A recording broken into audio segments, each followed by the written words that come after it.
এমন কোনো ডিয়ার নাই যেটা চুই কমপ্লিট করতে পারবে না। বল তোদের কি ডিয়ার? তাহলে এই রাস্তা দিয়ে ফার্স্ট যে ছেলেটা আসবে তাকে হাঁটু গেড়ে বসে তোকে প্রপোজ করতে হবে। ওকে ফাইন, আমি খেলবো। জুই হার মানার মেয়ে না। I love you. আপু আমাকে বলতেছেন? তোমাকে বলতেছি, এত সুন্দর একটা মেয়ে তোমাকে প্রপোজ করলো আর তুমি এইভাবে ইগনোর করতেছো। সুন্দর মেয়ে কোথায়?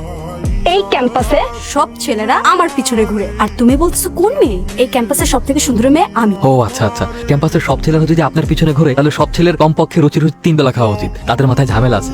আসি আপু। আরে তোরা সবসময় আমাকে দেখে এমন করিস কেন? আরে ভাই, কার সাথে কিভাবে কথা বলতে হয় তুই তো সেটাও জানিস না। তোর এই ঠুটকারেমি স্বভাবের জন্য ভার্সিটির সবাই তোর উপর বিরক্ত। আমি তো কখনো মিথ্যা কথা বলিনি, আমি সবসময় সত্য কথা বলি। সেটা কি আমার দোষ?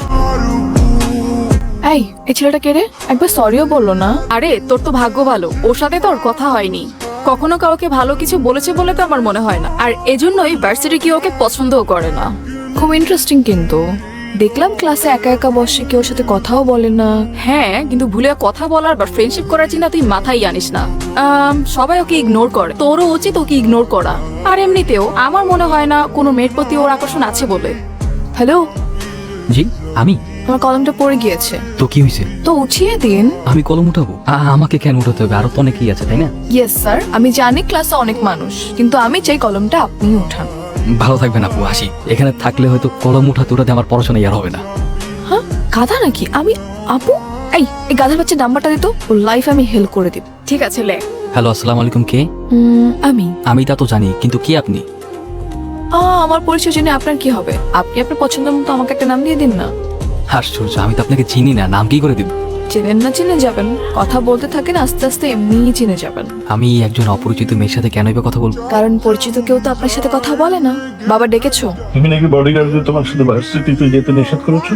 হ্যাঁ। কারণ কি? বাবা, তোমার এসে বডিগার্ডদের জন্য আমার কোনো ফ্রেন্ড আমার সাথে মেশে না, আমার কাছে এসে কথা বলার সাহস পায় না। একটা মানুষ একা একা কতক্ষণ থাকতে পারে তুমি বলো তো?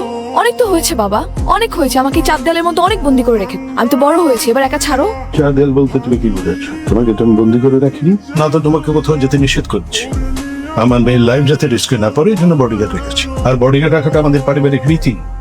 কাল থেকে তুমি বডিগার্ড নিয়ে ভার্সিটিতে যাবে, এটা আমাদের পারিবারিক রীতি। কিন্তু বাবা, তোমার এসব বডিগার্ডরা সেদিন একটা লোককে নির্মম ভাবে মেরেছে, বিনা দোষে কারো গায়ে এভাবে হাত তোলা রাইটস কারো নেই বাবা। বিনা কারণে ওকে শাস্তি দেওয়াটা যথেষ্ট লজিক্যাল ছিল। একটা রাস্তা খেয়ে আমার মেয়েকে প্রপোজ করবে, ওকে মেরে যে হাত পা ভেঙে দেয়নি, এটা ওর কপাল। হ্যাঁ, ঠিক এই কারণে তোমার বডিগার্ডদেরকে আমার সাথে যেতে নিষেধ করেছি। আর তোমাকে বলে দিচ্ছি, তুমি যদি আমাকে পাঠাও ওদেরকে আমার সাথে, তাহলে কিন্তু ভার্সিটিতে জব অফ করে দিব, নিজেকে চার দেয়ালের মধ্যে বন্দি করে ফেলবো। অনেক হয়েছে বাবা, আর কত? তোমার এসব অ্যারোগেন্ট বিহেভিয়ার আমি নিতে পারতেছি না। আমি তো একটা মানুষ, আমাকে একটা ছাড়ো প্লিজ, ভালো লাগে না আমার এইসব।